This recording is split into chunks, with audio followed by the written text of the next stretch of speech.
እንዳንተ ነው የሚመስል። እንዳንተ ማንም ዝርክርክ ይሆን የለም። ይህ ሽጉጥ ልክ እንዳንተ ጭንቅላት ቀፎ ብቻ ነበር። ቀፎ።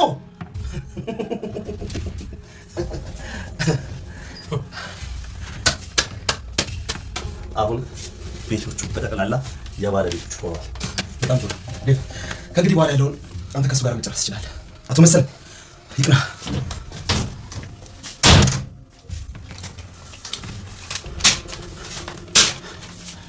ሰማኛለህ? እነዚህ ቤቶች ያንተ አልነበሩ፣ ወደፊትም ያንተ ሊሆኑ አይችሉም። የእህት ልጅ ስልጣኑን ያለ አግባብ በመጠቀም ይህንን መረጃ ወደ አንተ በማዞር ይህንን ሰነድ አሳልፎ ሰጥቷል።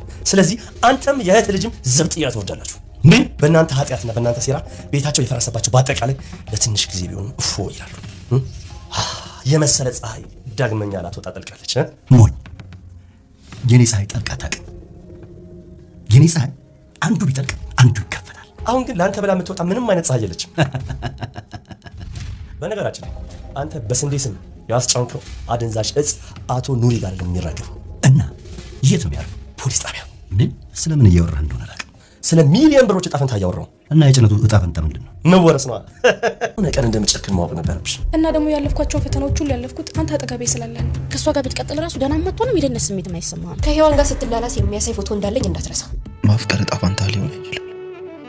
መፈቀር ግን ክፉ እርግማን። ተስፋ ቆርጠህ ወገብህ እስኪላጥ ድረስ ከመኝታ ጋር ተጣብቀህ ነበር። ከአንተ የተሻለ የሚንከባከባት ለክብሯ የሚመጥን ሰው ያስፈልጋታል። ዲቭ ደግሞ ትክክለኛው ሰው። እሺ እኔስ?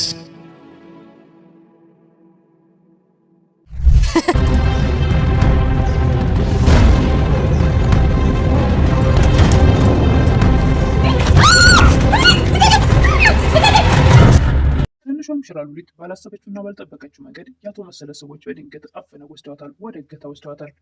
ማን ይደርስላት ይሆን? ሉሊት ደፋሩና ጀግናው ሁሉ ቦታ መገኘት የሚችለው ባንቴሮ ይደርስላት ይሆን? ደብረ ዛንፈቶ ሔዋንን ለማግባት ዝግጅት ላይ ነው። የሔዋንና የደብን ቅርርብ ያየው ባንቴሮ ሔዋንን እጅግ በጣም ይወዳታልና እጅግ በጣም ልቡ ተነክቶ እያነባ ይገኛል። አንተ መፈቀር አትችልም እያለ ራሱን ይወቅሳል። ባንቴሮ ከራሱ ጋር ያወራል። ምናልባት አልጋ ላይ ተጣብቀህ ትቀር ነበረ። ምናልባት እሷ ባትመጣ ኖሮ የሰዎችን እርዳታ ስትጠብቅ ትኖር ነበር። እሷ መታ ግን እንደገና ህይወት እንዲዘራብህ አድርጋለች። እሷ ደግሞ አሁን ትክክለኛውን ለክብሯ የሚመጣውን ሰው አግኝታለች። እሱ ደግሞ ደብ ነው እያለ ብቻውን ያወራል። እጅግ በጣም አዝሯል ባንቴሮን። ሰላም ጤና ይስጥልኝ ውድና የተከበራችሁ በመላ ዓለም ያለች ኢትዮጵያውያን ኢንተርኔታችን እግዚአብሔር ይመስገን ደህና ነኝ። ባሏ ሙሽራ ይዞባት የመጣው ሚስት ደግሞ ትንሿ ሙሽራ ክፍል 52ን አብረን እናያለን። የባለፈው ክፍል ባንቴሮ አቶ መሰለን አግቶ መሞት አለብህ ትሞታለህ የሚለው ሰዓት አቶ መሰለም እኔ ብታሰርም እናንተ መሞታችሁ አይቀርም፣ ህይወት ቢኖርም ባልኖርም እናንተ ትገደላላችሁ ትሞታላችሁ በሚል ሰዓት አቶ መሰለ ለማንኛውም በእኛ መሞታችንን አንተ በፍጹም ልታይ አትችልም፣ የአንተ ሞት ቀን እኛ ደግሞ የደስታችን ቀን ነው እያለ ካስፈራራው በኋላ ሽጉጡን አጠገቡ ቁጭ አድርጎለት ወደ ውጭ ለድብ በመደወል ወጥቶ ነበርና ሲመለስ አቶ መሰለ ሽጉጡን ይዞ ይጠብቀዋል። ሊተኩስበት መሰለ እንዳታደርገው እባክህ እንዳታደርገው እያለ የፈራና የተቀጠቀጠ መስሎ ባንቴሮ አቶ መሰለ ሲደሰት የዚህ ላይ ነበረ ቪዲዮ ያለቀው። ቀጣዩን ክፍል አብረን አቶ መሰለም ከደቂቃዎች በፊት እያስፈራራኝ ነበር አይደል በማለት ወደ ባንቴሮ ሲተኩስ፣ ነገር ግን ሽጉጡ ባዶ ቀፎ ነበር።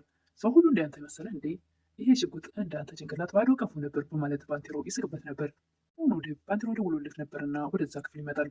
አሁን ቤቶቹ በጠቅላላ የኔ ወደ የባለቤቱ ሆነዋል የሚል ወረቀት መስረጃ ለአቶ መሰለ ይሰጠዋል። ሮም እኔ ጨርሻለሁ፣ ከዚህ በኋላ ያለውን አንተ ጨርስ በማለት ለደብ አሳልፎ በመስጠት አቶ መሰለ ይቀናል በማለት ባንቴሮ ወጥቶ ይሄዳል። ች ያንተ አልነበሩም ወደፊትም መቼም ላንተ አይሆኑም የሚል ነበር ደብ። ልጅ ስልጣኑን ያላግባብ በመጠቀም መረጃ ወደ አንተ ስም በማዞር ይህን መረጃ አሳልፎ ሰጥቷል። አንተም ሆንክ የእህት ልጅ ወደ ዘብጥያ ትወርዳላችሁ። አንተ ግፍና በእናንተ ኃጢአት ቤታቸው የፈረሰባቸው ሴቶቹ ያለቀሱት በትንሽ ጊዜም ቢሆን ከእናንተ እፎይ ይላሉ ይል ነበር ደብ። ስለ ፀሐይ ዳግመኛ ላትወጣ ጠልቃለች ይል ነበር ደብ። አቶ መሰለም በፍጹም የኔ ፀሐይ መቼም አትጠልቅም፣ በአንዱ ስጠፋ በአንዱ ትወጣለች ይል ነበር። በስንዴ ስም ያስጣንከው አደንዛዥ እጽ ሆኖር አይደለም የሚያርፈው ፖሊስ ጣቢያ ነው የሚያርፈው ይለው ነበር። ምን ብሎ አቶ መሰለ ይደነግጣል። እያወራ እንደሆነ አላውቅም ይል ነበር አቶ መሰለ። ስለ ሚሊዮን ብር ስለያዘው ነው ይለው ነበር። እና የጭነቱ ዕጣ ፈንታ ምንድን ነው ይላል አቶ መሰለ። መወረስ ነዋ። አሁኑ የህግ አካል ደውሎ ለደብ የተጫነው ዕቃ በቁጥጥር ስር እንዳልዋለ ሲነግረው ለአቶ መሰለ አዝናለሁ፣ በቁጥጥር ስር አልዋለም ይለዋል። እኮ ነግሬህ ነበር እኮ መቼም እንደዚህ እንደማታደርጉ ይላል አቶ መሰለ። ለራስህ ዕጣ ፈንታ አልቀስ ይል ነበር አቶ መሰለ ደብን። ምንድነው ማዝነው ማለቅሰው ይል ነበር አቶ መሰለ።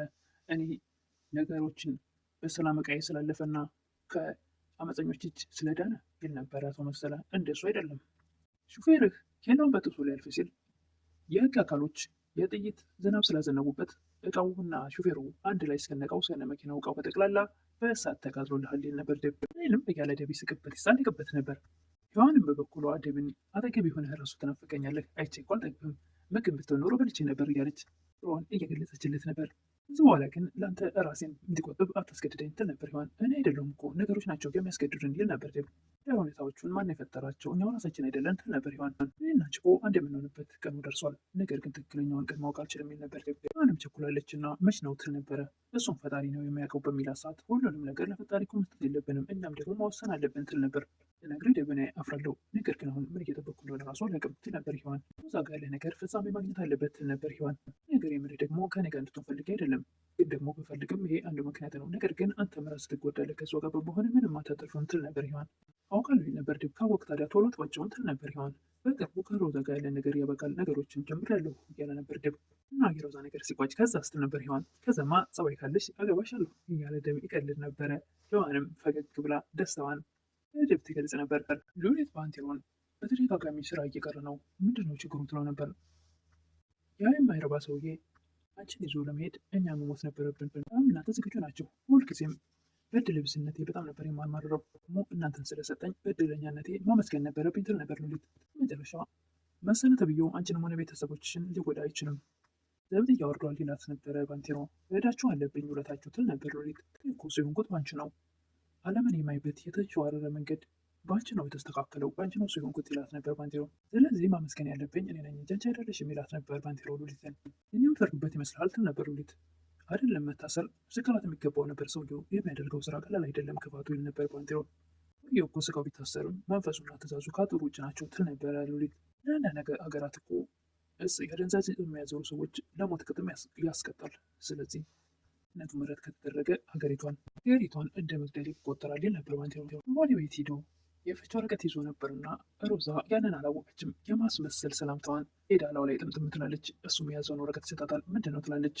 ፕሮሰስ ጀምሬያለሁ። ምን ትላለች። የፍች ታለን ይላል ደብ። በጣም ደንግጣ ምን እያልክኝ እንደው ታውቀዋል፣ ንፋታ እኮ ነው እያልክኝ ያለሁ ያኔና አንቺ ግንኙነት በአጭር ጊዜ ውስጥ ያበቃል ይላት ነበር ደብ።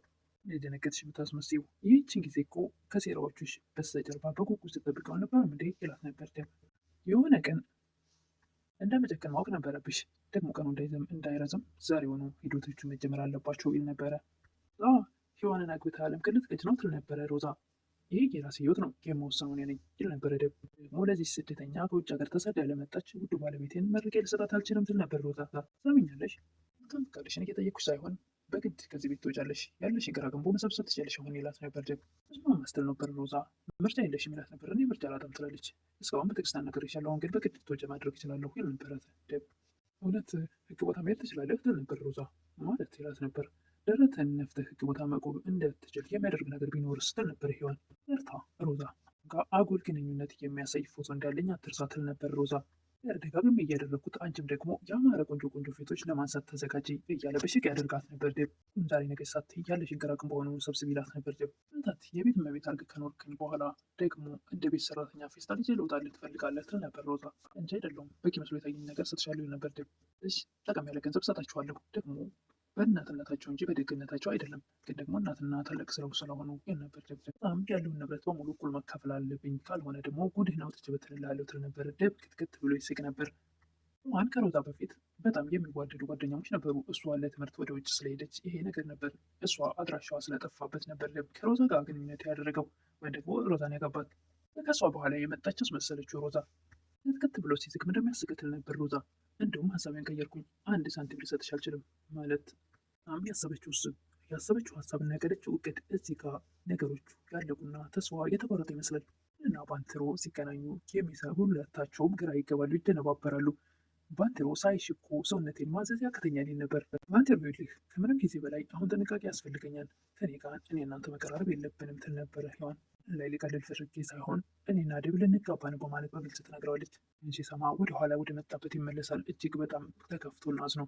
ሔዋንም ምንም ማድረግ አልችልም፣ ይሄን ነገር ስነግርህ ልባምና ጀግና በዛ ላይ መልካም ሰው ነው፣ ነገር ግን እኔ ደብ ነው በልቤ ላይ ዘላለም ነግሶ የሚኖረው ትል ነበር ሔዋን። የሚሆን ምንም አይነት ቦታ የለኝም ትል ነበር።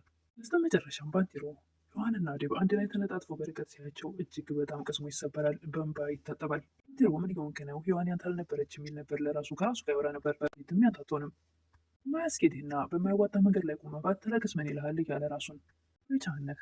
እዚህ ያለ ላይ ለአንተ የሚንበረከክ ምንም ነገር የለም። ማፍቀር ዕጣ ፈንታ ሊሆን አይችልም። መፈቀር ግን ከባድ ነው። ቆርጠህ ከመኝታ ጋር ተጣብቀህ ነበር። ምናልባትም እስካሁን አይደለም መላ ሰውነት ግን ማዘዝ ቀርቶ የሰዎችን እርዳታ እየጠበቅ ቁጭ ብለህ ትቀር ነበር። አልጋ ላይ ተጣብቀህ ትቀር ነበር። እሷ መጣች። በቀላሉ የማታገኘውን ስላለገሰችህ ህመምህን ታመመች።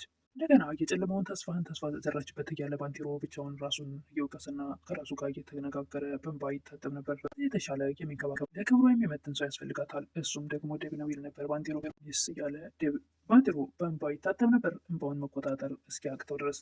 ነገር ተናግሮ ወደ ቤት ሲሄድ ባንቴሮ ሮዛ ዴብ ያንተ የሆነውን ነገር በሙሉ ቀስ በቀስ ከጀርባ እየተከተለ ይነጥቃል በማለት ጨጓራውን የሚልጥና ልቡን የሚሰብር ቃላቶች ትናገረው ነበር።